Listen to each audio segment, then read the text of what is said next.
यो WhatsApp भाई, Indian cricket crowd के एक और पॉडकास्ट में स्वागत है। एपिसोड 7 आ गया है। तो आज तो काफ़ी सारे टॉपिक से बात करने के लिए। तो बेसिकली आज है 12 मई और जस्ट चेन्नई वाला मैच चल रहा है। तो ये पॉडकास्ट रिकॉर्ड करते करते हमको आइडिया आया है कि शायद धोनी का लास्ट मैच हो सकता है चेन्नई वगैरह का। तो हम लोग फटाफट बात करते हैं। आज बहुत सारी चीज़ों में बात करने वाले हैं। MS धोनी के रिटायरमेंट, KL राहुल का जो गोइंग के पैसा लफड़ा हुआ है, अंपायरिंग के स्टैंडर्ड्स IPL में डामाडोल चल रहे हैं, अश्विन नारायण पे कुछ। अश्विन आजकल भाई बहुत स्टेटमेंट दे रहे हैं। अश्विन, जेम्स एंडरसन, शाकिब भाई बहुत हैं। तो सीधा पॉडकास्ट स्टार्ट करते हैं। मेरा नाम विभोर है और विवेक सिंह ठाकुर हमारे अहमदाबाद के कैसनोवा हमारे साथ हैं। भाई पहले तो सब्सक्राइब कर लिया करो। मैं सोच रहा था एक प्लग इन डाल दूं स्टार्ट में कि सब्सक्राइब करना जरूरी है, वरना जमता नहीं है। I am requesting you personally. तो भाई सुनने में ये आ रहा है कि शायद MS धोनी रिटायर होगा, और मेरा ये क्यों ऐसा कहना मैं तो वो भी बता देता हूँ। तो जस्ट अपने क्या कहते हैं पॉडकास्ट चालू कर रहे थे तभी एक ये इंस्टाग्राम पे तूने मेरे को ये भेजा। आई होप दिख रहा हो ज़्यादा वो रहा। तो बेसिकली इंस्टाग्राम पे तूने भेजा जहाँ पर चेन्नई की क्या कहते हैं CSK वालों ने पोस्ट किया requesting all super fans to stay back at the stadium. तो पहले तो मैं डायरेक्ट तेरे से ही पूछता हूँ, तू एक डाई हार्ड CSK है। मैं धोनी का तो बहुत बड़ा फैन हूँ, बट वो तो CSK का भी फैन है। तो तू बता भाई क्या लगता है? मतलब एक तो ये वो जो बेसिक चीज़ें होती है, जैसे कि हर बार जब भी एक ऑफिशियली ग्राउंड उस होम टीम का उस होम ग्राउंड पे लास्ट मैच होता है तो साइंड बॉल्स, साइंड जर्सीज का डिस्ट्रीब्यूशन किया जाता है, थैंक्स गिविंग होता है और एक नैप लिया जाता है विक्ट्री नैप के जैसे। पर कहीं ना कहीं अगर CSK के क्वालिफिकेशन सिनारियोस गड़बड़ाए या ऐसा कुछ भी होगा तो जैसा कि सबको बहुत पहले से याद है कि MS धोनी ने जब CSK का रिडम्पशन हुआ था बैन के बाद तो बोला था कि my last T20 will always be in Chennai like in Chepauk. So कहीं ना कहीं ये अटकलें भी हैं कि जिस तरह से धोनी अभी बहुत ज़्यादा रनिंग नहीं कर पा रहा और उनके पैर में दिक्कत है, कहीं ना कहीं ऐसा हो सकता है कि धोनी आज अनाउंसमेंट वो कर दें कि भाई हाँ कि अगर क्वालिफाई होते हैं तो मैं खेलूँगा, वरना शायद ये मेरा लास्ट मैच रहेगा और मैं नेक्स्ट मैच ना खेलूँ या जो भी है ऐसा कुछ भी। तो ये सारी इनसाइड ऐसी न्यूज़ लीक हो रही है या कह सकते हो कि खबरें उड़ रही है। तो देखते हैं, मैच ख़त्म होते होते पता चल ही जाएगा। जैसे कि अभी मैच ख़त्म होने में 8 ओवर बाकी है कुछ करंट मैं 12 ओवर का मैच 12 ओवर हो चुके हैं। तो मुझे तो पहले ही लग रहा है कि देखो, मेरे को तो बहुत टाइम से लग रहा था शायद धोनी का लास्ट ईयर होगा डेफिनेटली, क्योंकि लास्ट ये साल तो धोनी भाई अपने आप को बस खींच रहे हैं। मतलब वो देख के समझ आ रहा है कि वो अपने आप को बस एक खींच रहे हैं कि उस सिचुएशन में। तो मेरे हिसाब से गुड फॉर एवरीवन, बट ये कभी ना कभी तो एंड आना ही था। मतलब बहुत सैड लगता है, बट मेरे को लगता है कभी ना कभी तो ये एंड आना ही था। सो आई रियली होप भाई MS धोनी को अपना मतलब काफ़ी कुछ डिजर्व करता है ना। मतलब अपने तो कोई नहीं होते ये बात करने वाले कि MS धोनी कौन है, क्या है, क्या डिजर्व करता है। और आई जस्ट होप कि भाई आज का मैच जीते एंड आई होप कि भाई अच्छे से जाए, बस KKR फाइनल जीत जाए। That's what I want. हੱਸਦੇ ਚਿਹਰਿਆਂ ਦਾ ਮਤਲਬ ਇਹ ਨਹੀਂ ਹੁੰਦਾ ਕਿ ਉਹਨਾਂ ਨੂੰ ਕੋਈ ਤਕਲੀਫ नहीं ਹੁੰਦੀ। बट धोनी भाई का अच्छा एंड हो, मैं जेन्युइनली ये चाहूँगा, फॉर रियल में ये चाहूँगा। बट भाई आई होप नेक्स्ट पॉडकास्ट तक हमारे पास कुछ ज़्यादा क्लैरिटी है तो उस पर बात कर पाएंगे। तो लेकिन मैं नेक्स्ट टॉपिक पे सीधा आता हूँ। नेक्स्ट टॉपिक है भाई जो मेरे को है ना एक्चुअली में डिस्कस करना है। एक बार मैं स्क्रीन शेयर कर देता हूँ। तो भाई सिचुएशन ये हुआ है, KL राहुल और बेसिकली हैदराबाद और उसका मैच था LSG का, राइट। और LSG वालों ने तोड़ दिया, LSG वाले टूट गए लखनऊ के हाथ। हैदराबाद, अरे यार बहुत ऐसा हो रहा है। तो बेसिकली हैदराबाद वालों ने पकड़ के रगड़ दिया LSG वालों को। और उसके बाद ये क्लिप आई है, मैं चाहता हूँ एक बार तो खाली क्लिप देख ले। 23 सेकंड्स का है क्लिप है। एक बार मैं ऑडियो भी ऑन कर देता हूँ। And the emotions are all there. You always feel these conversations should be happening behind closed doors because there's so many cameras around these days that miss nothing. And Cal Raul's now going to go to press conferences and various other things and finally potentially explain what's being discussed there. He's done well, hasn't he, to keep us cool here. तो basically अब ये basically हर्ष गोइंका है। तो मैं छोटा सा दे दूँ, ये गोइंका सेम ब्रांड में से आते हैं जिसके पहले राइजिंग पूरे सुपर जायंट्स के भी यही मालिक थे। गोइंका या इनके भाई या बेसिकली इन्हीं के फैमिली या जो भी है इसमें से ही सिचुएशन थी। तो उस टाइम पे धोनी के साथ भी सेम सिचुएशन हुई थी कि धोनी को बहुत अनसेरेमोनियस क्या जो भी वर्ड है भाई, उस तरीके से धोनी को निकाल दिया था। बहुत क्लियर था उस टाइम पे। अगर किसी ने फॉलो किया राइजिंग पुणे सुपर जायंट्स को तो लोगों को आइडिया हो गया। तो बेसिकली ये मैच के बाद ये बात मैं पूरी बहुत क्लियरली मानता हूँ कि हैदराबाद ने बहुत पूरी तरह हराया था लखनऊ को। मतलब हद से ज़्यादा वन साइडेड मैच था। मतलब अगर किसी ने वो मैच देखा होता तो उनको ऐसा लगता है कि लखनऊ और हैदराबाद वाले दो अलग अलग प्लानट में खेल रहे हैं। इतना वास्ट डिफरेंस था। मेरे को याद हो मैच में देख रहा था, कुछ 15 ओवर में 100 रन मारे थे इन्होंने, लखनऊ वालों ने, और हैदराबाद वालों ने कुछ 5 ओवर में 100 मार दिए। तो ब्रो तेरा क्या कहना है इस चीज़ पे? मैं चाहता हूँ कि प्रिसाइज टेक रखें ताकि सारे कॉन्वर्सेशन पे खत्म कर पाए और लोगों को बोरिंग ना लगे अपेरेंटली। तो मतलब मैं एक बात ये बता दूं लोगों को ऐड ऑन करते हुए कि ये जैसे ये पूरा क्लिप नहीं था, इसके बाद एक्चुअली होता यह है कि वहाँ पे उस कन्वर्सेशन को जस्टिन लैंगर ज्वाइन करते हैं, और जस्टिन लैंगर को भी थोड़ा बहुत कुछ ऐसे जो भी गोयनका है वो ऐसे बोलते हैं। और उसके बाद एक जो जियो सिनेमा का कट आता है, मतलब वहाँ पे लिटरली उस सिचुएशन को देखते हुए जस्टिन लैंगर वहाँ पे ज्वाइन करता है केएल राहुल को, और फिर जस्टिन गोयनका ने जस्टिन लैंगर को भी बोला है। हाँ, तो वहाँ पे जस्टिन लैंगर भी उस कन्वर्सेशन में इंक्लूड होता है। और उसके बाद वो जो एक कट आता है कैमरा एंगल चेंज का, वो होता है। तो कहीं ना कहीं जैसे कि जब वो क्लिप प्ले हो रहा था तो हमें एक पीछे इंग्लिश जो भी कमेंटेटर है उसकी आवाज़ सुनाई दे रही थी कि भाई कहीं ना कहीं ये जो चीज़ें हैं ये बिहाइंड क्लोज डोर्स हों उतना बेहतर रहता है, क्योंकि अब अगर जो भी फैंस हैं या जो भी हम लोग बाहर से देख रहे हैं उनको कभी इससे क्लैरिफिकेशन तो मिल ही नहीं पाएगा कि वहाँ डिस्कस क्या हो रहा था। ठीक है, तो ये मतलब जो भी उस मोमेंट पे हो रहा था वो काफ़ी ख़राब चीज़ थी, क्योंकि कहीं ना कहीं एक ओनर को भी थोड़ा सा प्रोफेशनलिज्म दिखाना चाहिए कि ठीक है कि आप मतलब आप टीम के ओनर हो, बहुत पैशनेट हो, आपके पैसे लगे हुए इतने सारे, लेकिन कोई भी इस तरीके से हारने के लिए नहीं खेलता है। ठीक है, हार जीत होती रहती है, मगर कोई नहीं ये चाहता है कि हम जो स्कोर बनाए वो सामने वाली टीम आके लेस देन 50 ओवर्स में, लाइक 50% ओवर्स में चेस करके चली जाए और हमारे बॉलर्स एकदम मौकरी हो जाए उनकी और सब हंस रहे हैं, ऐसी हार हो जाए हमारी। तो कहीं ना कहीं ऐसा नहीं था। और थोड़ा बहुत ठीक है, थोड़ा बहुत जायज़ भी था कि अगर वो केएल राहुल को क्रिटिसाइज़ कर रहे हैं कि हमारी टीम ने क्यों ऐसे बैटिंग करी या जो भी था, या हमारी टीम के लिए पिच क्यों ऐसी थी या इंटेंट ऐसा था, लेकिन मेरा ये मानना है कि ये सब बिहाइंड क्लोज डोर्स हो सकता है। हाँ, आप वहाँ डिस्कस कर रहे थे, ठीक है, आप नॉर्मल बात करते, लेकिन इतना इंटिमिडेट होने की ज़रूरत नहीं थी कि भाई ये हाथों के एक्शन हो रहे हैं, बताया जा रहा है ये कैसे, मतलब समझ नहीं आ रहा था। वो किसी के भी लिए बहुत ज़्यादा रफ कन्वर्सेशन। मैं सेम ही चीज़ बोलूँगा, तूने ऑलमोस्ट सारी चीज़ें बोल दी, मेरे पास तो कुछ अलग से ऐड करने के लिए, लेकिन बहुत सिंपल सी बात है। मैं मानता हूँ तुम्हारे हज़ारों करोड़ों रुपए लगे हुए हैं, लेकिन केएल राहुल कोई गली का ऐसे लुक्खा नहीं है। ठीक है, मैं मानता हूँ उसका टाइम थोड़ा डामाडोल चलता है, कभी मैं सब मान रहा हूँ। ठीक है, तुम उसकी कैप्टनसी के लिए उसको क्रिटिसाइज करो, तुम उसकी बैटिंग के लिए उसको क्रिटिसाइज करो, उसके स्ट्राइक रेट वगैरह परफेक्ट है, लेकिन एक चीज़ का तरीका होता है ना। कल को विराट कोहली खराब खेलेगा या रोहित शर्मा खराब खेल रहा है तो तुमने अंबानी को देखा है क्या कि बीच एकदम वालखेड़े के बीचों बीच को पेलना चालू कर दिया? तो ये बहुत गलत है। मैं मानता हूँ कि भाई हर कोई सेम नहीं हो सकता, मैं सारी चीज़ें मान रहा हूँ, मैं ये नहीं कह रहा हूँ कि तुम उसको गोदी पे चढ़ा, लेकिन एक तरीका होता है, एक इज्जत रखनी बहुत जरूरी चीज़ है। कल को अगर केएल राहुल अच्छा खेलेगा थोड़ी जाके गाली देगा गोयनका। मेरे हिसाब से इज्जत रखने की ये इज्जत वाली बात है कि तुमको थोड़ा सा रिस्पेक्ट दिखाना है, तुमको अपने बंदे पे ट्रस्ट करना है।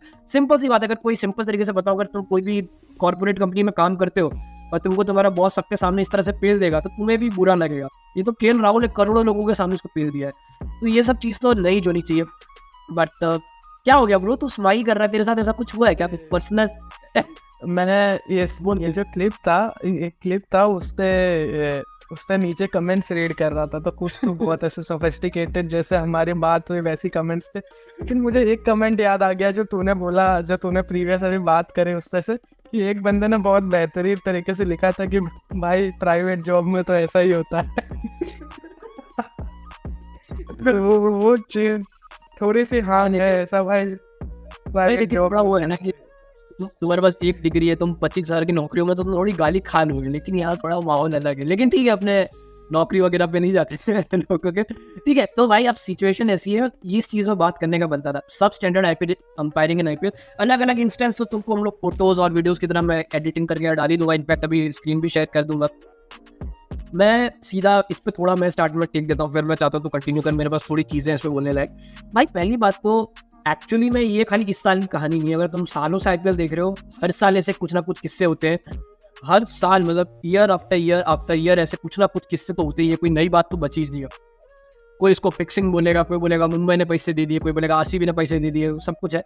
लेकिन भाई ये एक्चुअली में इसका क्या सॉल्यूशन है? मैं समझता हूँ कि तुम्हारे पास इंडियन अंपायर्स को मौका देते हैं और वो लोग इतने एक्सपीरियंस नहीं है, इतने सारे क्राउड के बीच में थोड़ा डर मर जाते हैं, मैं सारी चीज़ें समझ रहा हूँ, लेकिन इसका कुछ तो सॉल्यूशन लाना पड़ेगा ना, क्योंकि बिगेस्ट ऑफ स्टेजेस में और आईपीएल में भाई बिलियंस ऑफ डॉलर्स लगे हुए हैं, एक एक मैच की कीमत नहीं है, उसमें कुछ तो करना पड़ेगा। वाइड भाई मैं पता है बड़े बड़े अंपायरिंग, छोटे मोटे अंपायरिंग फ्लॉस की बात नहीं करूंगा कि वाइड या वहाँ हो गया, वो बहुत ज्यादा क्या कहते हैं पर्सनल ओपिनियन टेक वाले, लेकिन भाई रन आउट के जैसे सिचुएशंस, मतलब रन आउट जैसी चीजें कैसे ब्लंडर कोई कर सकता है, मेरे को नहीं समझ आता, वो भी क्या कहते हैं थर्ड अंपायर के टाइम पे। तेरा क्या कहना था? तब मैं कुछ फोटोज वगैरह शेयर करता हूँ, तू बोल।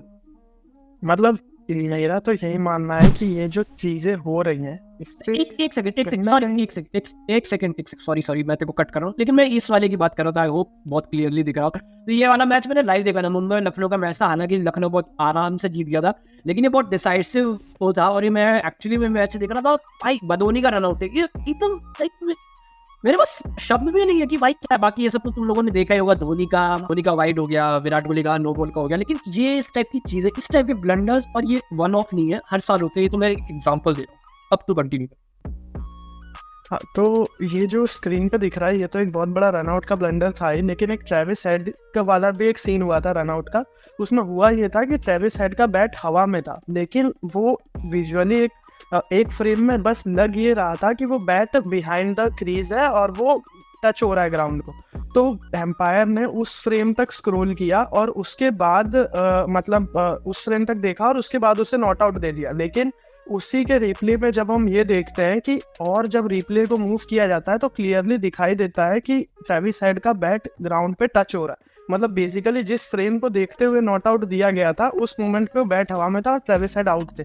हालांकि उसके नेक्स्ट बॉल पे ट्रेविस हेड बोल्ड हो गए थे, लेकिन वो एक उस ब्लंडर को कवर नहीं करता। तो मुझे समझ नहीं आ रहा कि इस बार क्या शायद वो जो इन एक्सपीरियंस्ड एम्पायर्स को जो मौका दिया जा रहा था वो बहुत ही ज़्यादा इन एक्सपीरियंस्ड एम्पायर हो गए हैं या क्या हुआ है, क्योंकि ये ऐसा मतलब इतना फ्रिक्वेंटली मैंने कभी भी पिछले आईपीएल्स में भी होते नहीं देखा है।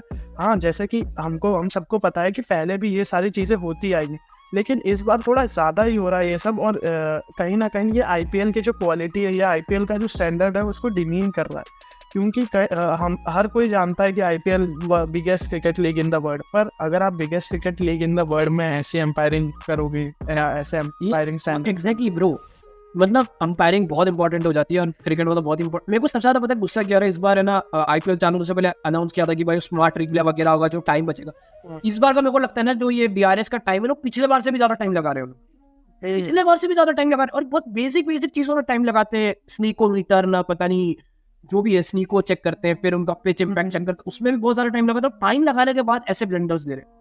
एक चीज मैं एक चीज की बहुत तारीफ करना, एक चीज की मैं बहुत तारीफ करूंगा कि जो नो बॉल वाला सिस्टम इन लोगों ने लाया है इस बार, की लोगों की वेस्ट का जो नाप लिया है, कमर तक का नाप लिया, उसके बाद वो बहुत अमेजिंग जॉब है, जिसका भी आइडिया था बहुत अमेजिंग जॉब है। लेकिन उसके अलावा ये जो सारी चीजें जो तू रनआउट की बात कर रहा था, मैं उसको स्क्रीन पे दिखा दे रहा हूँ, तो इस टाइप की चीजों का कुछ करना पड़ेगा। अभी ये सेम जो अभी रिसेंट कंट्रोवर्सी हुई है, नो बॉल ये कैच की कंट्रोवर्सी हुई थी, क्या नाम है इसका, संजू सैमसन का कैच की कंट्रोवर्सी हुई थी, तो जो शायद उसमें तो पूरा वो चीज़ डिवाइडेड है। तो बेसिकली पर्सनल लेवल में अपना पर्सनल ओपिनियन दूं, मैंने उसको बहुत बार अलग अलग रिप्ले में देखा, अगर ऐसा हो तो मैं एक बार दिखा दूंगा। मुझे पर्सनली ऐसा लगता है कि शायद ने क्लीन कैच किया था, तेरा हो सकता है अलग मत हो, मेरे को बहुत पर्सनली लगता है क्लीन कैच। लेकिन द पॉइंट इज जिस तरीके से उसको तुरंत उसको मेरे को लगता है 1 या 2 फ्रेम देखा और उसको आउट दे दिया गया। मेरे को लगता है कि कुछ तो तुम्हें करना पड़ेगा ना, तुम्हें एक प्रोसेस होना चाहिए, कुछ तो क्लैरिटी हो। मेरे को समझ नहीं रहा, हर दूसरे तीसरे मैच में इतने सारे लोगों को ऐसा लगे कि यार ये तो गलत आउट है या गलत नॉट आउट है, इसका कुछ सॉल्यूशन लाना चाहिए। एक आध यहाँ हो मैं मान सकता हूँ, फैंस ट्रिगर हो सकते हैं, लेकिन कुछ तो सॉल्यूशन लाना पड़ेगा, वरना ये तो ऐसे ही चलता रहेगा। तू अगर तेरे को कुछ इस पे ऐड करना है तो। हाँ, मुझे यही ऐड करना है कि जो इंसिडेंट बोल रहा है कि 2 या 3 फ्रेम देखा और उसके बाद बस हटा दिया उस चीज़ को और दे दिया, तो थोड़ा सा उसे चेक होना चाहिए था। लेकिन उसी मैच में जस्ट शायद उसकी 1 बॉल पहले या उसके 1 बॉल बाद जो वाइड का एक कॉल था, जो रिव्यू था, वो इतना लंबा खिंच गया था एक वाइड का रिव्यू कि बहुत ही वियर्ड लग रहा था कि क्या हो रहा है। और सेम ही मैच में रोमन पोवेल वाला वाइड का इशू हुआ था, ठीक है, जिसमें ऐसा हुआ था कुछ कि रोमन पोवेल के सामने खलील अहमद ने एक बॉल फेंकी थी जिसको ये लोगों ने वाइड नहीं दिया था, लेकिन बेसिकली वो क्लियरली दिख जा रहा था कि वो 2 अलग अलग बॉल्स के रिप्ले हैं जो मतलब शो किए जा रहे हैं रोमन पोवेल की नी पोजीशन के बेस। मतलब जब ये एडिटिंग का टाइम उसको मैं इसलिए नहीं लगा पा रहा हूँ, क्योंकि उसके जो क्लिप्स है बहुत वियर्ड तरीके से, तो एडिटिंग के टाइम में उसके क्लिप लगा दूंगा। तो हाँ, तो कंटिन्यू कर, स्टोरी समझा दे। तो मतलब वो अगर आप उस वीडियो को, रोमन पॉवेल वाले वीडियो को 2 बार अगर ध्यान से देखोगे तो आपको क्लियरली समझ आ जाएगा कि मैं क्यों ऐसा बोल रहा हूँ कि वो 2 अलग अलग क्लिप्स है, क्योंकि रोमन पॉवेल की फीट पोजीशन पूरी डिफरेंट है, एक एंगल से और दूसरे एंगल से। तो कहीं ना कहीं इन चीज़ों का ध्यान रखना चाहिए, क्योंकि ये चीज़ें फिर जो इंटीग्रिटी है उस पर क्वेश्चन उठाती है आईपीएल के, कि हाउ फेयर इज आईपीएल, ठीक है। और ऐसे पता है रैंडम बंदे आके ना फिर फिक्सिंग एलिगेशन वगैरह लगाने लगते हैं जो पर्सनली मुझे पसंद नहीं है। मेरे को यार मतलब इतना ग्रेट स्पोर्ट है, मैं इतने दिलो चांद से पसंद करता हूँ, उसमें कोई रैंडम बंदा आके बोले कि फिक्सिंग हो रहा है तो मेरे को अच्छा नहीं लगता है। तो ये बात ही बहुत वैलिड है, इस चीज़ का कुछ करना चाहिए, और ये ऐसा नहीं कि फालतू की चीज़ है, ये एक्चुअली में बहुत वैलिड पॉइंट है। तो हाँ, तो ओवरऑल मैं और ठाकुर यही कहना चाहेंगे कि इसमें तो कुछ होना चाहिए, क्योंकि देखो तुम्हें एक प्रोसेस करना पड़ेगा या अंपायर्स को ट्रेन करना पड़ेगा, क्योंकि ऐसा नहीं माइकल क्लार्क ऐसे बड़े बड़े अंपायर्स अंपायरिंग करते हैं और कैसे हो जाता है। मैं तो ये मानने के लिए रेडी नहीं हूँ कि फिक्सिंग वगैरह होता है, कि मतलब इतने सालों से इतने सारे बंदे इंक्लूडेड है, ये नहीं हो सकता। जैसे इस पे एक पॉइंट में ये ऐड करना चाहूँगा, जैसे एक स्पोर्ट में और फॉलो करता हूँ जो कि बास्केटबॉल है, तो उसमें भी ऐसे ह्यूमन एरर्स, कभी कभार जो थर्ड एम्पायर टाइप जो उसमें भी रिव्यू होता है उसमें गलतियाँ हो जाती, लेकिन उसमें एक चीज़ ये ऐड होती है कि टीम्स उस चीज़ को क्वेश्चन कर सकती है और उसका जो भी रिजल्ट होता है या जो भी होता है वो पब्लिक आई में डिस्प्ले किया जाता है, ठीक है। तो वहाँ वो लोग एक्सेप्ट करते हैं कि हाँ, हमसे ये लास्ट की क्रंच सिचुएशंस में ये 1 या 2 मिस्टेक हो गई थी ऐसे। तो कहीं ना कहीं आईपीएल में वो एक नई चीज़ इंट्रोड्यूस होनी चाहिए। मैं पता है खाली आईपीएल नहीं, मैं इन जनरल क्रिकेट की बात कर रहा हूँ। क्रिकेट में हाँ रूल है नहीं, ये चीज़ इतना भद्दा बोले कि अगर मान लो तुमने अंपायर के प्रति कोई भी प्रकार का डिसेंट दिखाया, तुम्हारे ऊपर फाइन लग जाते। अंपायर बड़े से बड़ा ब्लंडर मारते, मेरे को नहीं पता उसका क्या हो रहा है, लेकिन जैसे कि मैं बहुत सिंपल है, वर्ल्ड टेस्ट चैंपियनशिप का फाइनल चल रहा था जहां पर उसका कैच हुआ था शुभमन गिल का, ठीक है। कैमरन ग्रीन ने कैच किया था, स्टीव स्मिथ जिसने भी कैच किया था, तो बॉल मेरे हिसाब से भी बॉल जमीन पे छू गया था। शुभमन गिल ने कुछ नहीं किया, उसका फोटो खींच कर सीधा ट्विटर पे रख दिया। उस चीज के लिए शुभमन गिल पे फाइन लग गया, जबकि शुभमन गिल ने अपने पर्सनल स्पेस में वो चीज किया था। मतलब पर्सनल स्पेस से हमारा मतलब उसने अपने पर्सनल ट्विटर, पर्सनल इंस्टाग्राम, भले वो एक पब्लिक फिगर है, लेकिन उसने वहाँ किया था, उसने कोई आईसीसी के फोरम पे वहाँ तुमने उसको फाइन लगा दिया था। बेसिक से बेसिक चीजों के लिए फाइन लगता है, कोई सेंड ऑफ कर दे, कोई चिल्ला दे, कोई ज्यादा कुछ बोल दे, इसके लिए फाइन लग जाता है। अंपायर को कोई रिटर्न में कुछ बोल दे कि साले तू गलत अंपायरिंग कर रहा है, उसके लिए फाइन लग जाता है। अंपायरिंग के ऊपर क्या था मुझे पता है, अंपायर को भी फाइन और उनके भी ना ग्रेड्स होते हैं कि तुम ऊपर जाओगे तो नीचे आओ, लेकिन ये पब्लिकली कभी डिस्क्लोज नहीं होता। जहाँ वही तुम एक प्लेयर को पब्लिकली शेम कर रहे हो कि भाई इसने डिसेंट, मतलब तुम कोई तानाशाही वाला सिचुएशन कहाँ से है कि भाई तुम अंपायर को बिल्कुल, तू बेसिक भी अगर अंपायर को डिसेंट दिखा रहा है ना, बेसिक डिसेंट, मैं नहीं बोल रहा हूँ कि एकदम धोनी जैसा ग्राउंड पे आके झगड़ पड़ो, गलत बात है, मैं मानता हूँ, लेकिन बेसिक डिसेंट दिखाने पे तुम इतने बड़े बड़े फाइन लगा रहे हो, जो इतनी बकवास अंपायरिंग हो रही है, उसका क्या। और कहीं ना कहीं जैसे एक पॉइंट और मैं ऐड करना चाहता हूँ कि मैच रेफरी होता है, थर्ड एम्पायर होता है, कुछ मैचेस में एक फोर्थ एम्पायर वाली पोजीशन भी होती है, ठीक है। तो अगर कोई मिस्टेक कर रहा है, चाहे वो ऑन फील्ड एम्पायर है, तो एटलीस्ट तुम इंटरवीन तो कर सकते हो ना, as a third umpire, as a match referee, कुछ भी। अब मान लो जैसे अभी धर्म सेना का रिसेंट एक मैंने इंटरव्यू रीड किया था, जिसके कुछ ट्रांसक्रिप्ट ये थी कि मुझे बाद में 2019 वर्ल्ड कप फाइनल के बाद ये रियलाइज हुआ था कि फाइनल में मैंने एक मिस्टेक कर दी थी, जिसकी वजह से इंग्लैंड को 1 रन ज़्यादा मिला था। तो चलो एटलीस्ट अब तुम जाके एक्सेप्ट कर रहे हो, मैच हो गई वो उस मोमेंट में हो गया, लेकिन कहीं ना कहीं इसका एक ऑफिशियल स्टेटमेंट बाद में उन्होंने रियलाइज किया तो उन्हें देना चाहिए था ना फैंस के लिए। अब जब वो जो एम्पायर रिटायरमेंट ले चुका है, वो आके कबूल रहा है कि यार मेरे से एक गलती हो गई थी, मैंने 1 रन इंग्लैंड को ज़्यादा दे दिया था, जो डिसाइडिंग फैक्टर हो गया और जिससे वो लोग वर्ल्ड कप जीत गए। तो अब इसमें कैसे कोई भरोसा करेगा यार कि मतलब टफ सिचुएशंस में तो जहां पब्लिक जो मिस्टेक कर रही है तुम भी वही मिस्टेक कर रहे हो, तो तुम्हारा इतना ट्रेंड होने का क्या मतलब। एग्जैक्टली तो ये वही वाला क्लिप है जिसकी आर्टिकल है जिसकी तू बात कर रहा था, जहाँ धर्म सेना ने, तो बेसिकली पूरा आर्टिकल तो पूरा डिटेल में मैं बाद में पढ़ दूंगा, लेकिन वही जिस चीज़ की तू बात कर रहा था उसको अगले दिन सुबह ऐसा कुछ पता चला था। तो तेरी बात एकदम सही, तो मैं तो तेरी बात एकदम सही है कि बिगेस्ट ऑफ, और ये ऐसा नहीं आईपीएल में हालांकि बहुत एविडेंट हो जाता है, इंटरनेशनल लेवल पे भी कहीं ना कहीं है, लेकिन आईपीएल में बहुत एविडेंट है, तो इस चीज़ में काम करना चाहिए। और बेसिकली ये फालतू फुद्दू सा सिस्टम हटा देना चाहिए कि भाई थोड़ा सा भी डिसेंट शो किया और तुम बैन लगा दो। हाँ बड़े बड़े कुछ गलती कर रहे हैं मैं मानो, थोड़ा सा डिसेंट पे ये मत करो, कोई तुम भाई कहीं के किम जोंग उन नहीं। But coming to the next topic bro, ये डिसेंट से याद आया भाई एकदम, तो सिचुएशन ऐसी है ना कि अश्विन भाई, हमारे लेजेंड अश्विन भाई, अलग ही ट्रांसमेट। तो भाई पहले मैं बता दूं कि सुनील नारायण मेरा देवता है, ठीक है, मैं एकदम ऐसे डाई हार्ट के क्या फैन, तो हो सकता है तुम लोगों को लगे मैं कुछ ज़्यादा बायस्ड हूँ, लेकिन तो मैं थोड़ा इस पे पहले मैं अपना रेंट कर देता हूँ। तो मैं एक बार स्क्रीन भी शेयर कर देता हूँ। तो कुछ ऐसा सीन है कि अश्विन भाई और एक प्रसन्ना करके क्रिकेट एनालिस्ट है, उनके साथ वो लाइव थे अपने यूट्यूब, बेसिकली यूट्यूब का वीडियो कर रहे थे। उसमें उन्होंने अपनी लैंग्वेज में, आई एम सॉरी मेरे को लैंग्वेज नहीं पता, शायद तमिल या तेलुगु है, ठीक है, उस लैंग्वेज में वो बात कर रहे थे, जहाँ पर एक फैन ने उनसे पूछा कि भाई इस बार हमको ही मार खा रहा है जसप्रीत बुमराह और क्या कहते हैं, एक्सेप्ट सुनील नारायण है, जसप्रीत बुमराह सब मार खा रहे हैं। तो बेसिकली अश्विन ने एक्सप्लेन किया कि जसप्रीत बुमराह क्यों मार नहीं खा रहा है, क्योंकि उसके पास एक एडवांटेज है, वो लोगों से थोड़ा अलग तरीके से डालता है, उसका रिलीज पॉइंट अलग है। बट कमिंग टू अश्विन, उसने बोला I want talk about Sunil Narine, it's wrong according to my policy, Narine was also getting it 2-3 seasons ago, this season he is been outstanding, but let's not get into that topic. अब भाई इसका क्या मतलब है? मैं let's be very honest, मैं एक और चीज बोल दूं कि अश्विन ने क्लियरली ये नहीं बोला कि वो चेक कर रहा है, लोगों ने अज्यूम किया है, और अश्विन ने इसको क्लैरिफाई नहीं किया, क्योंकि अश्विन हर छोटी छोटी चीज ट्विटर पे क्लैरिफाई करते थे। पहली बात भाई, जहाँ मजाक मस्ती तब लोग नारायण को चक्कर चक्कर के करके बुलाते थे, मजे तब ठीक था भाई, लेकिन ऐसे बड़े बड़े बंदे अगर आके इस तरह से बोल रहे हैं, दिस इज आउटराइट बुलशिट। मैं एकदम सीधा मुंह पे बोल रहा हूँ, दिस आउटराइट बुलशिट। वो बंदा दुनिया के हर लीग्स में जाके खेल रहा है, ऐसा नहीं है कि यहीं खेल रहा है, वो तो तुमको यूएसए में मिल जाएगा, ऑस्ट्रेलिया में मिल जाएगा, एशिया तो पूरा ही कवर करता है, तो जाके इंग्लैंड में भी खेल, जो लीग्स है वो सब जगह खेल रहा है, ठीक है। तो this is outright bullshit, this is outright bullshit की तो उसको बोलो चेक कर रहा है भाई। मतलब इंडिया छोड़ के उसको हर जगह हर कोई इतने सारे लोग अलाउ कर रहे हैं, तो ये गलत है। अगर तुमको लग रहा है कि वो बंदा चेक कर रहा है, तो तुम बेसिकली इजीली कंप्लेन कर सकते हो, और उसमें अगर वो चेक करता है, वो पकड़ा जाएगा तो पकड़ा जाएगा। इसके पहले सेम चीज हुआ था, वो पीएसएल में पकड़ाया था पहली बार, उसके बाद वो इंडिया में आया, इंडिया में उसको चेकिंग का उसका लगा, उसके बाद वो जो भी उसने रीमॉडल करके आया वापस किया। तो मेरे को नहीं लगता नारायण को ऐसा कुछ, अश्विन को ऐसा कुछ बोलना चाहिए। तो क्या कहना चाहता है, बोल दे एक बार।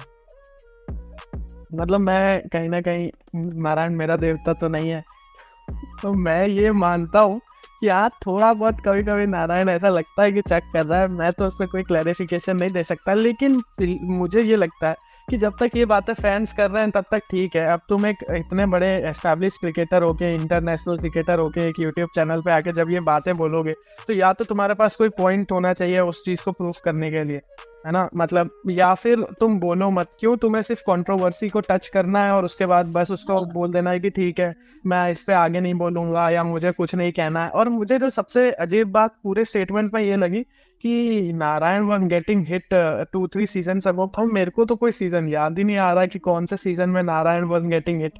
तो मैं पता है, मैं बता दूंगा, तुम लोग जाके चेक कर लेना, मैं एडिट। नारायण का सबसे worst season in terms of bowling was last season, और उसका इकोनॉमी तब भी 7.98 था। ये उसके करियर का हाईएस्ट वर्स्ट इकोनॉमी है आईपीएल में, वर्स्ट।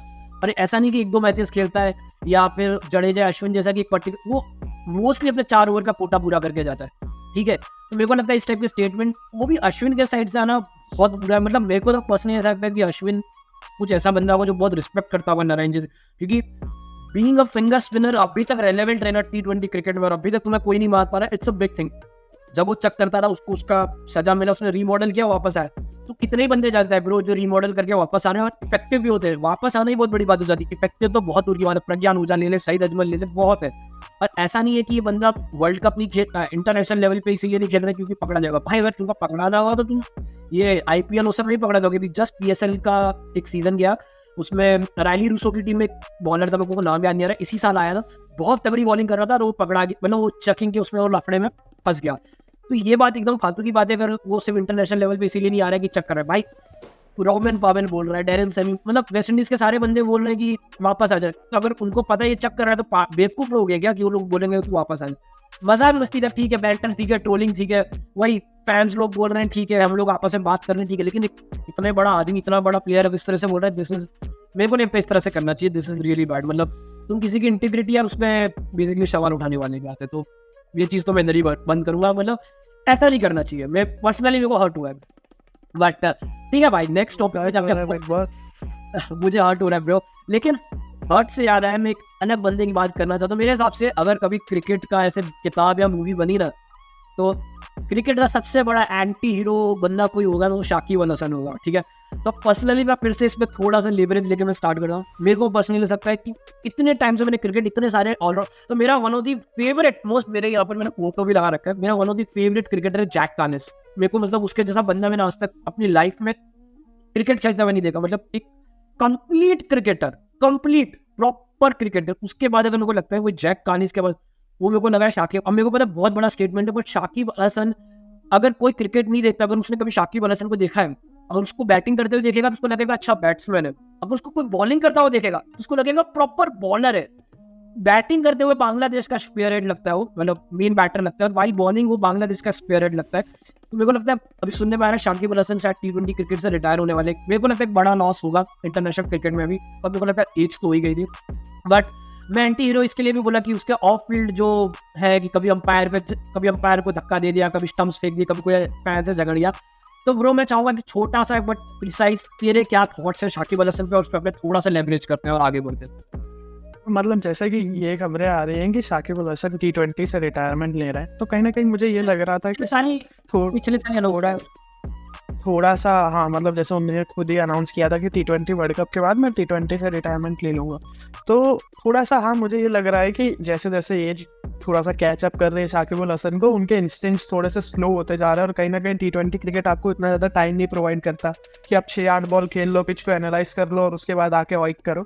तो शाकिब अल हसन का ये डिसीजन जो है वो मैं उसको काफ़ी रिस्पेक्ट करता हूँ। मैं चाहता हूँ कि कुछ लोग इस डिसीजन से एडमायर होके थोड़ा सा उस रास्ते पे आगे बढ़े, लेकिन नाम ब्रो, एक मिनट भाई, एक मिनट, तू नाम लेके बोल भाई, ये क्या पॉलिटिशियन वाली क्या चीज है, तू नाम लेके बोल भाई।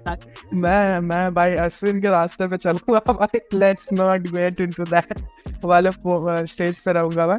तो कहीं ना कहीं ये हो जाता है थोड़ा सा कि जब एज थोड़ी सी कैचअप करने लगती है, इंस्टिंक्ट स्लो हो जाते, तो आप लंबा फॉर्मेट खेलना पसंद करते। तो ठीक है, मैं रिस्पेक्ट करूंगा। और जो तूने पहले शाकिब अल हसन के ग्लोरियस ईयर्स के बारे में बताया, तो मैं अगर किसी को याद ना हो तो शायद 4 सेंचुरीज मारी थी शाकिब अल हसन ने 2019 के वर्ल्ड कप में, जो कि सबसे ज़्यादा थी रोहित शर्मा के बाद, है ना। और 4 बहुत कम लोगों ने मारी एक वर्ल्ड कप में। तो Shakib Al Hasan as a bowler कितना अच्छा है वो सबको ही पता है, एज अ बैटर कितना अच्छा है, उसमें ये पॉइंट ऐड करना बहुत जरूरी था। और एक और चीज मैं बता रहा हूँ, शाकिब अल हसन की खासियत, एक छोटी सी खासियत, जो तूने सेंचुरी की बात की ना 2019, उसने नंबर 3 या 4 पे आके सेंचुरी मारी। बट शाकिब की खासियत ये है, उसके बाद भी वो है ना नीचे जाने लगा, बैटिंग ऑर्डर में नीचे जाने लगा, क्योंकि उसको ये दिखने लगा कि बांग्लादेश में नीचे ही प्रॉब्लम आ रहा है। तो बेसिकली शाकिब ने ऊपर से लेकर नीचे तक हर जगह बैटिंग की है, अलग अलग फ्रेंचाइजीज के लिए बैटिंग की है। तो मैं बेसिकली ये बताना चाहता हूँ कि इतना कंप्लीट ऑलराउंडर, जस्ट बिकॉज एक बांग्लादेश जैसे देश से आता है जो इतना बड़ा क्रिकेटिंग कंट्री नहीं है, उसको अपने लोग उस तरीके से रेट नहीं करते। और ऐसा ही नहीं सिर्फ वाइट बॉल क्रिकेट में, मुझे रेड बॉल क्रिकेट में भी शाकिब की कई बड़ी इनिंग्स याद है, जिसमें से एक वो है जहां न्यूजीलैंड के सामने पहली बार बांग्लादेश टेस्ट मैच जीता था उनके होम ग्राउंड में। वहां शाकिब अल हसन ने शायद डबल 100 बनाया था और बांग्लादेश को मैच जिताई थी। डबल 100 न्यूजीलैंड में हराया था और 150 प्लस बनाया था। तो शाकिब मतलब बहुत ही बढ़िया ऑलराउंडर रहा है अपने पूरे करियर में, और थ्रू आउट द लीग उन्होंने काफ़ी T20 क्रिकेट खेला है। और बहुत अच्छा है कि अब वो थोड़ा सा एक ऐसे फॉर्मेट पे फोकस कर रहे हैं जिसका अगला टूर्नामेंट आ रहा है, जैसे कि अब 2025 में चैंपियंस ट्रॉफी है।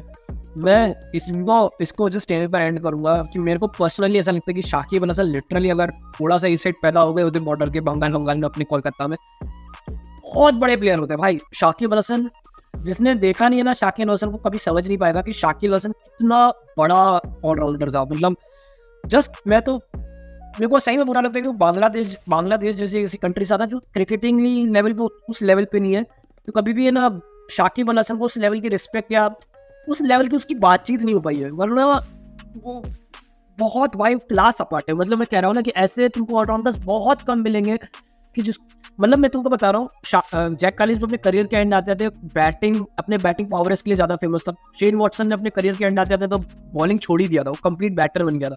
लेकिन शाकिब अल हसन टिल डेट, अभी लास्ट मैच में देख रहा था जिम्बाब्वे वर्सेस बांग्लादेश का T20 मैच देख रहा था, लास्ट ओवर में भी शाकिब अल हसन फिर से 12 रन डिफेंड कर लिए थे और 2 विकेट लिया था। तो भाई उसकी क्रिकेटिंग ग्रेटनेस की कोई तुलना नहीं है। लेकिन मैं शाकिब अल हसन का एक गजब चीज़ को दिखाना चाहता हूँ। मैं चाहता हूँ कि इसमें तू थोड़ा रिएक्शन देवे भाई। तो ये एकदम बहुत रिसेंट है, शाकिब अल हसन का कोई फैन से मिलने आया, ठीक है, कुछ बात हो रही है शायद शाकिब अल हसन की, अपने शांटू है ये सीन देख, मैंने वीडियो वॉइस बंद रखा, ऑडियो बंद। तो कोई फैन आया, फोटो खींचने की कोशिश करा,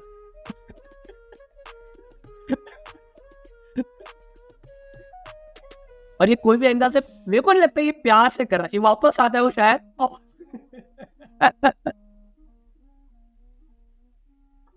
वो भाई वो मानने के लिए रेडी नहीं है। और शाकिब अल हसन 1-2 सेकंड लगता है शाकिब भाई फोटो एक ऐसे करके फोटो खिंचा लेते, खुश हो जाता और तुम्हारा वीडियो नहीं बनता। तो भाई तो वो एक वो है ना कि we live in two India, we have two Shakibs. तेरा क्या कहना है इस पे? अरे शाकिब का मैंने एक वो फोटो देखा था यार, वीडियो देखा था, जब शाकिब भाई एक स्टेज पे बैठे थे और लड़कियां आके उनसे सेल्फी लेके जा रही थी भाई। हमारे साथ ऐसा ही होता है, हम लड़के है ना, ये वाला सीन भाई- हो गया भाई। वो मतलब देखो शाकिब भाई ऐसा वीडियो से ऐसा लग रहा है कि शाकिब भाई बहुत डाउन टू अर्थ है, वो और किसी को अपने गले इलाके का समझ लेते हैं और गांव का समझ के भगा दे रहे हैं। पर हाँ, शाकिब का ऐसी हिस्ट्री रही है कि शाकिब कहीं ना कहीं बहुत ज़्यादा एग्रेसिव हो जाता है। जैसे कि एक लोकल टूर्नामेंट में हमने देखा था कि उन्होंने वो वाइड के लिए एम्पायर से लड़ गए थे और फिर टूर्नामेंट था, डोमेस्टिक था बांग्लादेश का। हाँ मतलब वो डोमेस्टिक टूर्नामेंट था और उसके बाद वो वाइड के लिए लड़ गए थे, फिर उसी टूर्नामेंट में उन्होंने स्टंप निकाल के फेंक दिए थे। तो और मैं उनको बता दूं, शाकिब भाई की पहुंच बहुत गजब है। अगर मैं वो वीडियो यहाँ लगा दूंगा एडिटिंग के टाइम पे, तो शाकिब ने स्टंप उठा तो इतनी जोर से अंपायर के सामने लगा, मेरे को लिटरली लगा भी है ना कि वो मार देगा अंपायर को। उसके बाद अंपायर ने जब स्टेटमेंट दी कि शाकिब को है ना बेसिक सब कुछ फाइन वाइन लगा या एक मैच का कुछ बैन लगा, उसको छोड़ दिया, बोलता मेरी जो इतनी सबके सामने डिसरिस्पेक्ट हुई है उसका क्या। लेकिन शाकिब भाई को कोई बांग्लादेश में छू नहीं सकता। उसने पब्लिकली तमीम इकबाल के खिलाफ स्पैट किया था, बहुत पब्लिक स्पैट किया था। खैर कोई छू नहीं पाता है भाई शाकिब भाई को। तो वी हैव शाकिब भाई सबसे कॉन्टेस्ट कर रहा है अब। हाँ, अरे भाई वो इलेक्शन का भी वीडियो दिखा दूंगा। तो इलेक्शन के टाइम पे बहुत बढ़िया था, और जिस इलेक्शन कॉन्टेस्ट किया और जीत गया, सब कुछ तो हुआ। उसके बाद वो फिर से किसी से झगड़ गया। एक तो मेरे को समझ नहीं आता शाकिब ऐसी जगह जाता क्यों, जाके आया है। ठीक है, तो भाई क्रिकेट एकदम धोनी जैसा रहना चाहिए ना, कि 2 महीना क्रिकेट खेला और बाकी के 10 महीना तू खेती कर।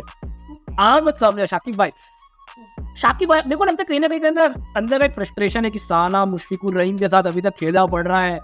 क्या करूं, महमूदुल्लाह ये शौबिया सरकार का भी बड़ा ही नहीं हो रहा है। वो लगता है अंदर मतलब वही थोड़ा सा शाकिब भाई को ये दुख है कि इतना कुछ किया मैंने, लेकिन बांग्लादेश का क्रिकेट इंप्रूव नहीं हो। मेरे को वही लग रहा है। तो ठीक है, अपने एक रिटायरमेंट से दूसरे रिटायरमेंट पे जाते हैं। भाई one of the greatest bowler James Anderson is set to retire. मैं उसका आर्टिकल लगा दूं, उसके पहले मैं बता दूं बेसिकली सीन कुछ ऐसा हुआ कि ब्रेंडन मैकलम ने घस के जेम्स एंडरसन को बोल दिया कि भाई वी आर लुकिंग फर्दर, हम लोग आके सोच रहे हैं और मैं चाहता हूँ कि आप रिटायर हो जाए। एंड जेम्स एंडरसन ने कुछ 187 टेस्ट मैचेस खेले एंड 13 टेस्ट मैच और खेला तो सचिन तेंदुलकर के रिकॉर्ड को इक्वल कर लेता। बट ब्रेंडन मैकलम ने बोला कि भाई इनफ इज इनफ, बेसबॉल में ये नहीं चलेगा। तो जो अभी नेक्स्ट टेस्ट मैच होने वाला है इंग्लैंड का वेस्ट इंडीज के सामने, उसके पहले टेस्ट मैच खेल के रिटायर हो जाएगा लॉर्ड्स में। तो ब्रो मैं चाहता हूँ कि इसको अगेन प्रिसाइज रख, और तेरा क्या कहना है इस चीज़ पे, तो क्या लगता है? पहले तो ये मुझे बता क्या ब्रेंडन मैकलम ने सही डिसीजन लिया, फिर अपने जेम्स एंडरसन की तारीफों पे पुल बांधेंगे।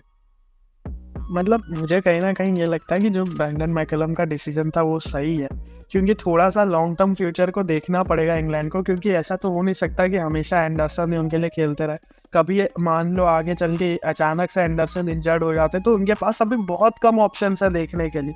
तो ये जो एक होम सीजन है वो उनके लिए बहुत एक अच्छा टाइम है कि वो देख सकें कि कौन हमारा फ्यूचर में टेस्ट बॉलर बन के उभरेगा। और कहीं ना कहीं उनके पास थोड़ा बहुत एक आइडिया है कि ऑली रॉबिन्सन एक ऐसा प्लेयर है जो थोड़ा बहुत एंडरसन टाइप्स है, उसी पेस पे डाल रहा है, उसी तरह स्विंग विंग करा रहा है। तो ठीक है, वो और नए खिलाड़ियों को ट्राई करना चाहते हैं। तो और एंडरसन की एज भी हो चुकी है, काफ़ी लंबा करियर है, तो ठीक है वो रिटायरमेंट ले रहा है, लेकिन इस उनकी ग्रेटनेस तो भाई एक चीज़ है, मैं पर्सनली हर बार ये फाइट होती है James Anderson versus Dale Steyn, मैं डेल स्टेन वाली कैंप में हमेशा रहता हूँ, लेकिन वेयर क्रेडिट इज ड्यू। तो मेरे को पता जेम्स एंडरसन को ना बहुत लोग इस तरीके से चढ़ाते हैं कि भाई वो तो क्लाउडर्सन है, जहाँ क्लाउड्स होते हैं वहीं पर करता है, इंग्लैंड में अच्छा करता है, सारी बात ठीक है अपनी अपनी जगह।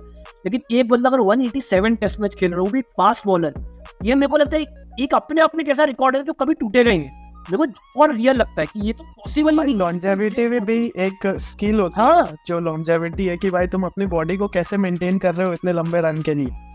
तो कहीं ना कहीं जेम्स एंडरसन ने ये बहुत ही अच्छे से मास्टर कर लिया। टिल डेट जेम्स एंडरसन को अगर तुम देखोगे, उसकी फिटनेस देखोगे, फील्डिंग में आज भी वो अश्विन से बेटर, मतलब अश्विन से तो बहुत बेटर था हमेशा से, लेकिन जेम्स एंडरसन शायद धोनी की उम्र का है जेम्स एंडरसन। तो एक साइड धोनी को देख रहे हो, उसकी फिटनेस अभी मतलब बेसिकली वो खेल नहीं रहा मेरे को पता, लेकिन जेम्स एंडरसन को देखो, वो अभी भी है ना एकदम मैच करेगा, वो जाके एक बार शायद मोहम्मद शामी को मैच कर जाएगा अपनी फिटनेस को लेकर। The point what I am trying to say is कि जो तू लॉजिक से बात कर रहा है ये है कि वो 42, 41, 42 की एज में वो फास्ट बॉलर के रूप में खेल रहा है टेस्ट मैच। हाँ, और अभी कई ऐसे टेस्ट मैच होते हैं जहां तुम्हारा वो मेन फास्ट बॉलर होता है, हाँ एग्जैक्टली टिल डेट तुम्हारा मेन पास बॉलर बन के घूम रहा था।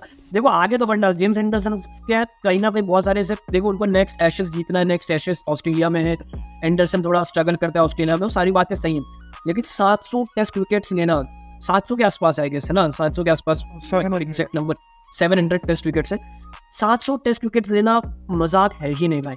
मतलब तो कोई भी बॉलर क्यों ना हो, तुमने मजाक ही नहीं। और उसमें भी कोई बोले कि भाई अगर कोई 180 टेस्ट मैच खेलेगा तो 700 तो कोई भी लेगा, भाई वही तो पॉइंट है, हर कोई 180 टेस्ट मैच ही नहीं खेल सकता। लोगों के करियर मतलब 40-50 टेस्ट मैच खेलते खेलते लोगों के करियर खत्म हो जाते हैं।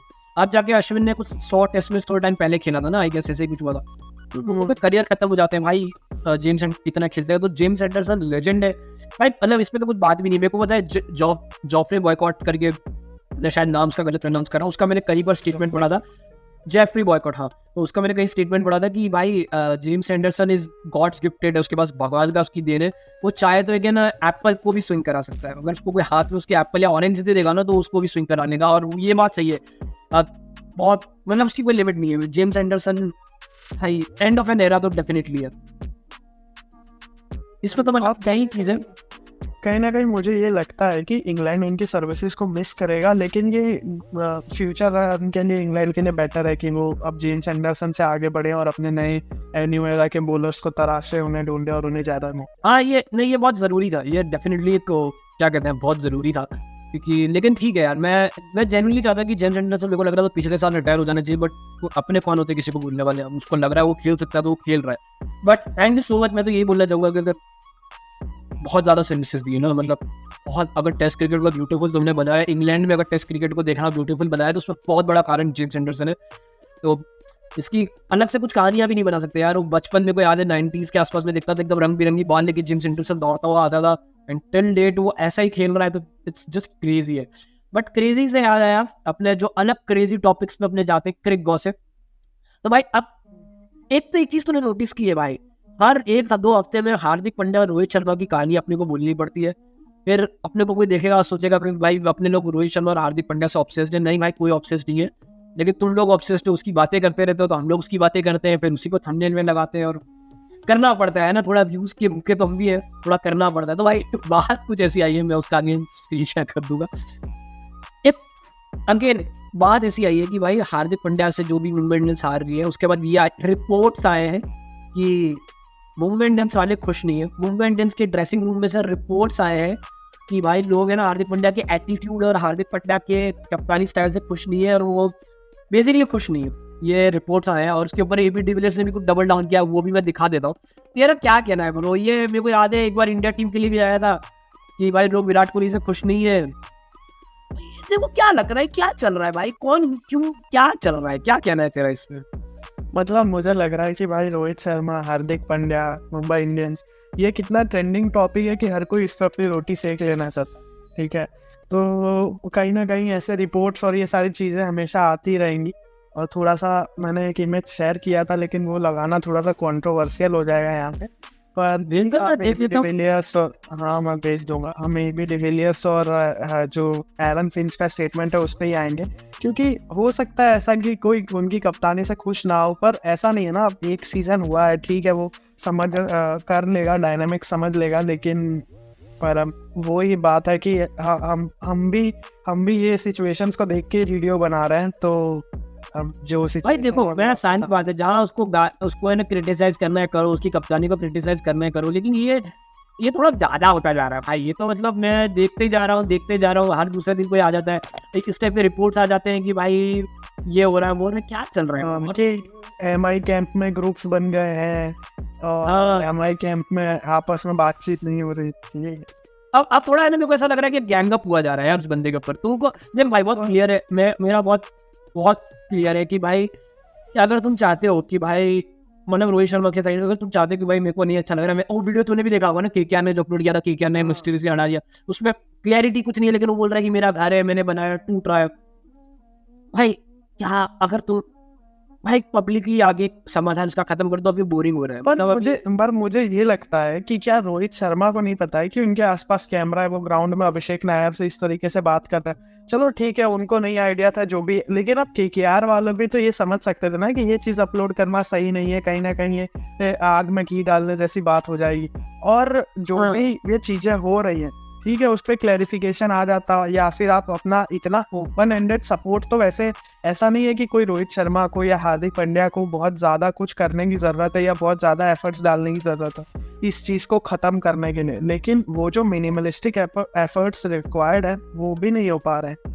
तो ये बस टॉपिक्स देखो इस चीज़ की बात है, मैं ऑलमोस्ट हर तीसरे चौथे 2 या तीसरी बार अपने रिपीट कर रहे हैं, मेरे हिसाब से एंड हो जाना चाहिए। ये सेम चीज़ मैंने ना अपने साथ वर्ल्ड टेस्ट चैंपियनशिप का फाइनल आ रहे थे पहली बार न्यूजीलैंड से, उसके आसपास भी ये रिपोर्ट आया था कि विराट कोहली के एटीट्यूड से खुश नहीं है, ये नहीं है, ये भाई ये फालतू के PR एक्टिविटीज अब बंद कर दो, ठीक है। गैंग अप होने की कोई सेंस नहीं बन रहा है। हार्दिक पांड्या के उससे खुश नहीं है ड्रेसिंग रूम से, अरे भाई तुम्हारा किसी ने बैट तो पकड़ा नहीं है, सूर्य कुमार, रोहित शर्मा, ईशान किशन का किसी ने जाके बैट पकड़ा है क्या? तुमको किसी ने रोका है क्या परफॉर्म कर? तुम जाओ परफॉर्म करो ना भाई, अपने मुंह पे ताला मार दो। जितने भी बंदे खेल रहे हैं किसी ने रोका तो नहीं है ना भाई। जैसे कि कुछ एक्सपर्ट्स हैं जो बोल रहे हैं कि हाँ हार्दिक पांड्या की कैप्टनसी इतनी खराब थी कि हमने MI का इतना खराब परफॉर्मेंस रहा। अरे जब हार्दिक पांड्या कैप्टन नहीं था तब भी MI के खराब परफॉर्मेंसेस और खराब सीजन आए हैं। ऐसी बात नहीं है कि मैं हार्दिक को डिफेंड कर रहा हूँ, लेकिन अब तुम एक बंदे को, ठीक है वो हर जगह से पिन पॉइंट हो रहा है तो तुम चाह रहे हो कि उसको भी पिन पॉइंट कर दो। तुम ये नहीं बोल रहे कि रोहित शर्मा का फॉर्म खराब है या ईशान किशन नहीं वो अपने लेवल पे परफॉर्म कर पा रहे जो उनका प्राइस टैग है, ठीक है, तो वो चीज़ें बताओ। बोल रहे कि जैसे इरफान पठान का स्टेटमेंट था कि भाई ये पिछले साल जसप्रीत बुमराह नहीं था तब भी MI क्वालिफाई कर गई थी, इस बार जसप्रीत बुमराह है तो भी MI क्वालिफाई नहीं कर पाई। तो भाई इतने सालों से जितनी साल जसप्रीत बुमराह है उतनी हर साल थोड़ी MI क्वालिफाई करी। मैं इस चीज़ में ना एक चीज ऐड करता हूँ। मेरे को AB डिविलियर्स का एक स्टेटमेंट आया, मैं एक बार स्क्रीन शेयर कर देता हूँ, एक आर्टिकल के बीच में, ठीक है। तो AB डिविलियर्स ने ये चीज़ कही है, द कैप ये वाला है, ठीक है। तो बेसिकली AB डिविलियर्स में यूट्यूब चैनल लगा, the captaincy style of Hardik Pandya is quite bravado, it's ego driven in a way, chest out. I don't think how he walks on the field is always genuine, but he has decided that is his way of captaincy. Almost like MS Dhoni, cool, calm, collective, always got your chest out, won't work around experienced players. तो basically मोटा मोटी de Villiers भाई ये कह रहे हैं कि भाई वो कहीं ना कहीं MS धोनी को रेप्लिकेट करने की कोशिश करते, कूल काम कलेक्टेड रहने की कोशिश कर रहा है और चाहता है कि MS धोनी की स्टाइल से थोड़े कप्तानी करे, बट एक्सपीरियंस प्लेयर्स के सामने ये वर्कआउट नहीं करेगा। और मेरे को लगता है वो इतना जेन्युइन नहीं है जितना, और भाई सीधी बात है, अगर कोई बंदा हारने के बाद आके बोल रहा है, वो स्माइल कर रहा है, तो कोई खुश नहीं है, तो तुम क्या चाहते हो? बंदा आके रो देवे क्या, गाही गलौज करे क्या करे भाई? बैक टू बैक मैचेस हार रहा है वो, क्या करे? उसके बाद उसको जाना पड़ता है पोस्ट मैच में, तो क्या करे? और भाई ये बोलना, मैं तो क्या बोलूं, क्या बोल रहा था जस्ट AB डिविलियर्स, मतलब जैसे ऐसा नहीं है कि हाँ ठीक है जो AB डिविलियर्स बोल रहे हैं वो सही है और जो भी उनने कहा वो सही है, लेकिन अब वही बात है वो क्या करे। लेकिन इसमें कहीं ना कहीं हार्दिक पांड्या की भी थोड़ी सी गलती है कि वो कहीं ना कहीं ऐसा लग रहा है वो ओवरडू कर रहा है चीज़ों, ठीक है, कि बहुत ज़्यादा कूल काम कंपोज दिखना, तुम स्माइल कर रहे हो और तुम भाई आके बोल रहे हो कि सामने वाली टीम के पास MS धोनी है तो वो जीत गए। भाई मत करो ना ये सब, तुम नॉर्मल क्रिकेट पे रहो, ठीक है। तो कहीं ना कहीं दोनों पार्टीज की गलती है, अगर दोनों पार्टीज की गलती नहीं होती तो मामला इतना लंबा नहीं खिंचता ये। इसमें बहुत क्लियर मैं बताऊं, मेरे को लग रहा है मेरा एक तो MI की मैनेजमेंट्स को सेट बिल्कुल ही कंट्रोल नहीं कर पा रही, पहली बात तो ये, ठीक है। दूसरी बात है ना, मेरे को कहीं ना कहीं लगता है कि अब ऐसा लग रहा है कि भाई उसको उस लेवल का सपोर्ट नहीं मिल रहा है। एक तो ये चीज़ में एरन फिंच का स्टेटमेंट, मैं एक्चुअली मैं बहुत ज़्यादा सपोर्ट करता हूं स्टेटमेंट को। तो ये स्टेटमेंट है एरन फिंच का जहाँ उसने बोला, but for 8 games Hardik was getting booed during a Mumbai Indians game, so I would have loved seeing Rohit come out and say something publicly, say no, this is part of the plan for Mumbai Indians and Hardik's got my full support, just think that would have put things together. Yeah, तो basically हार्दिक क्या नाम है, Aaron Finch ये कह रहा है कि भाई कंटिन्यू स्ट्रेट एवरी गेम वो बुली हो रहा था हार्दिक पांड्या। वो चाहता था कि रोहित शर्मा खाली एक बार बोल दे कि भाई हार्दिक पांड्या को मेरा फुल सपोर्ट मिला है और यही पार्ट ऑफ द प्लान है। मैं मानता हूँ भाई सारी बात तुम्हारी ठीक है कि तुमको हटाया गया ये वो, हार्दिक पांड्या की भाई तुम, मेरे को पता है बहुत सारे फैंस आके बोलेंगे कि भाई रोहित शर्मा ऐसा क्यों बोले, उसी को छीनना था। भाई ये ऐसे नहीं चलता है। ये सेम चीज़ मेरे को आज भी याद है, ब्रायन लारा के साथ हुई थी, उसका जो फॉर्मर कैप्टन था उसके साथ भी सेम चीज़ हुई थी। वो कहानी थोड़ी लंबी है। तो बेसिकली सीन हुआ था कि ब्रायन लारा को भी जब कैप्टनसी दी गई थी फर्स्ट टाइम टेस्ट मैच की, तो उसके साथ भी सेम चीज़ हो रहा था कि उसका जो फॉर्मर कैप्टन था उसके बहुत हार्डकोर सपोर्टर्स थे और ब्रायन लारा को बहुत गाली पड़ रही थी। तो जो उसका टेस्ट मैच होने वाला था इंग्लैंड के सामने, वह सब लोग वेस्ट इंडीज फैंस प्लाकार्ड और एकदम गाली गलौज के साथ रेडी थे कि इसको गाली देंगे, लेकिन जो उसका फॉर्मर कैप्टन था वो ब्रायन लारा के साथ ऐसे कंधे में हाथ डाल के क्या कहते हैं जो भी है पैविलियन से बाहर निकलता है। तो इससे एक मैसेज जाता है कि नहीं भाई हम दोनों साथ में, मैं इसके साथ हूँ, समझ रहे। मैं जस्ट एक छोटा सा एग्जांपल देता हूँ, उसका रील बन जाएगा बढ़िया। एक छोटा सा एग्जांपल देता हूँ, विराट कोहली को अनसेरेमोनियल मतलब बहुत ऐसे कट करके निकाला गया इंडिया टीम से, आरसीबी की बात नहीं, इंडिया टीम से सबको पता है सौरव गांगुली और उसके साथ उसका जो सीन हुआ था उसको निकाला गया, उसके बाद रोहित शर्मा को बनाया गया। तुमने कभी भी देखा विराट कोहली उस लेवल से करना है रोहित शर्मा के अगेंस्ट? तब तो मेरे को कोई फैन नहीं दिख रहा था जो आगे गाली दे रहा हो कि भाई विराट हमारा बाप है और रोहित शर्मा को नहीं होना चाहिए, तब तो कोई बूढ़ नहीं कर रहा था। तो यार क्यों इस तरीके से करो? और ये मत बोलना कि भाई रोहित शर्मा ने 5 कप जिताए थे, भाई ठीक है, विराट कोहली ने भी जो टेस्ट मैच और वगैरह वो सब पे किया ना, कुछ कम अचीवमेंट नहीं है, बैक टू बैक हर साल अपने टेस्ट का मैच जीतते रहे, तो ये कोई छोटी अचीवमेंट उसकी भी नहीं है। लेकिन यार ये चीज मैं मानता हूँ रोहित शर्मा को एक बार बोल देना चाहिए था कि भाई मत गाली दी, उसको अच्छा लग रहा है क्या उसी टीम का बंदा, उसी की टीम का कैप्टन पब्लिकली ह्यूमिलिएट हो रहा है यार, वो मतलब बुलिंग हो रहा है, ज्यादा हो रहा है अब। कहीं ना कहीं ये टॉपिक ही इतना लंबा नहीं होना चाहिए था, पर आईपीएल का अंत आने वाला है और ये टॉपिक का अंत नहीं आया, यही एक मैनेजमेंट का फियास्को है सबसे बड़ा। चल कोई नहीं, नेक्स्ट टॉपिक अपना एक ये है जो जिससे एक्चुअली मैं बहुत ज़्यादा खुश हूँ। अपने मोटा भाई अमित शाह के बेटे जय शाह ने जो हमारे बीसीसीआई के हेड भी हैं, तो उन्होंने बहुत बढ़िया बात की है। तो भाई मेरे को यकीन नहीं होता अमित शाह का बेटा है, बट अब उसमें फिर कभी बात करेंगे। तो जय शाह ने बेसिकली ये स्टेटमेंट दिया कि वो आईसीसी में बात करेगा कि भाई वर्ल्ड टेस्ट चैंपियनशिप का फाइनल का वेन्यू चेंज होना चाहिए, एंड यस प्लीज चेंज करो। हर बार इंग्लैंड के वही लॉर्ड्स या जो भी ओवल हेडिंगली जहाँ भी वो लोग खेलते हैं मत खेलो यार, क्यों खेलते हैं यार? मेरे को समझ नहीं आता इंग्लैंड में क्यों वर्ल्ड टेस्ट चैंपियनशिप का फाइनल है यार। सबसे बड़ी दिक्कत ये है कि जिस टाइम वर्ल्ड टेस्ट चैंपियनशिप का फाइनल होता है उस टाइम इंग्लैंड में मॉनसून का सीजन होता है, बारिश हर बार दखल देती है, चाहे वो न्यूजीलैंड वाला था तब भी बारिश हुई थी, ऑस्ट्रेलिया वाला था तब भी बारिश हुई थी। तो उस टाइम तुम्हें पता है जब इंग्लैंड में बारिश को इम्पैक्ट कर सकती है कितने क्रूशियल मैच को, तो तुम्हें क्यों वहां रखना है? और चलो ठीक है तुमने 2 बार लॉर्ड्स में करवा दिया, अब एटलीस्ट 1 या 2 बार मेलबर्न या ऑस्ट्रेलिया या कहीं और करवाओ, 1-2 बार इंडिया में करवाओ। भाई मैं बताऊँ उसका सबसे सिंपल सॉल्यूशन बताऊँ, जो भी टीम नंबर 1 पे खत्म कर रही है ना उसके बाद फाइनल करो, सिंपल है भाई। और ये ऐसा तो होता नहीं है कि आज डिसाइड होकर अगले दिन को करना, तुम्हारा बहुत टाइम होता है, ठीक है। हाँ सिंपल है। अब इसका मैं पता मेरे पास कारण क्या है। अभी मान ले इंडिया वर्सेस ऑस्ट्रेलिया हुआ था वर्ल्ड टेस्ट चैंपियनशिप का फाइनल, अगर यही न्यूजीलैंड वर्सेस ऑस्ट्रेलिया होता ना, एक बंदा देख नहीं रहा होता फाइनल।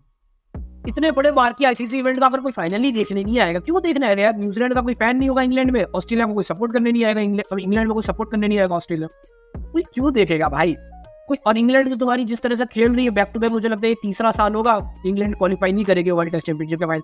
अगर कोई बंदा इतनी मेहनत करके घसा के फाइनल नंबर 1 खत्म कर रहा है तो उसको एक एडवांटेज तो मिलना चाहिए कि वो अपने होम ग्राउंड पे अपने होम सपोर्ट के खिलाफ खेलेगा, वरना तो ऐसे ही मेरे को लगता है बहुत ज्यादा डिसबैलेंस है यार। एक टीम पता नहीं वेस्ट इंडीज को अपने घर में खेल रही है और एक अपने लोग हैं जो 6-6 4-4 मैच की टेस्ट सीरीज खेलते हैं ऑस्ट्रेलिया में। मतलब कोई बैलेंस ऐसे भी नहीं है यार। जो लीग मैचेस हो रहे हैं वर्ल्ड टेस्ट चैंपियनशिप उसमें ऐसे ही कोई बैलेंस नहीं। और ये सही बात है कि जो नंबर 1 पे फिनिश किया उसको एक रिवॉर्ड तो मिलना चाहिए, कैडेड एडवांटेज तो मिलना चाहिए ना। मान लो अगर नंबर 1 और नंबर 2 के बीच बहुत सिग्निफिकेंट डिफरेंस हो तो तुम क्या करोगे? और नंबर 2 वाला मान लो बेटर अगर उस दिन साबित हो जाता है, ठीक है चलो वो डिजर्विंग विनर है, लेकिन कहीं ना कहीं नंबर 1 वाले के पास कुछ तो रिवॉर्ड होना चाहिए नंबर 1 पे फिनिश करने। इसका एग्जांपल दे रहा हूँ, जैसे कि जो सबसे पहला वर्ल्ड टेस्ट चैंपियनशिप फाइनल था न्यूजीलैंड वर्सेस इंडिया था। न्यूजीलैंड तो पहली बात तो रेस में भी नहीं रहा, ऑस्ट्रेलिया वालों ने अफ्रीका जाने से मना कर दिया, तो न्यूजीलैंड पैकिंग ऑर्डर में ऊपर आ गया और वो लोग निकल लिया। और न्यूजीलैंड के लिए बहुत बड़ा एडवांटेज था कि इंग्लैंड उनके लिए काइंड ऑफ उनके होम कंडीशन जैसा ही है, क्योंकि ऑलमोस्ट सिमिलर कंडीशंस है। तो वो इंडिया के लिए एकदम फॉरेन, मतलब इतनी भी फॉरेन नहीं, लेकिन इंडिया के लिए डिसएडवांटेज था, लेकिन न्यूजीलैंड के लिए एडवांटेज था। भाई तो गायब हो गया। बोल कंटिन्यू। हाँ तो बेसिकली मैं वही चाहता हूँ कि ये मोटा भाई अगर ये काम कर देंगे तो बहुत। हेलो आवाज नहीं आ रही बच्चा, पता नहीं, रुक जा मैं फिर से ज्वाइन कर। तेरी आवाज नहीं आ रही। मैं हेलो हाँ अब आ रही है, अब बोल। हाँ तो बस नहीं, टॉपिक तो मैंने खत्म ही कर दिया। तो ब्रो अपने मेरे हिसाब से one of the last topics पे जाते हैं जहाँ पर तूने ये 1-2 चीज़ जो तूने ऐड करवाई है। तो ये मैं चाहता हूँ सिद्धार्थ कौल वाली कहानी तू ही बोले और मैं तब तक स्क्रीन प्रेजेंट कर देता हूँ कि क्या सिचुएशन है, क्या सीन है। और मैं चाहता हूँ इस पे तू ही बात करेगी, तेरे को ज़्यादा डिटेल में पता है। मतलब रिसेंटली ये काउंटी की एक न्यूज़ है कि सिद्धार्थ कौल ने अभी काउंटी टीम के लिए खेलना शुरू किया है। 3 मैचेस के लिए सिद्धार्थ कौल वहाँ अवेलेबल रहेंगे।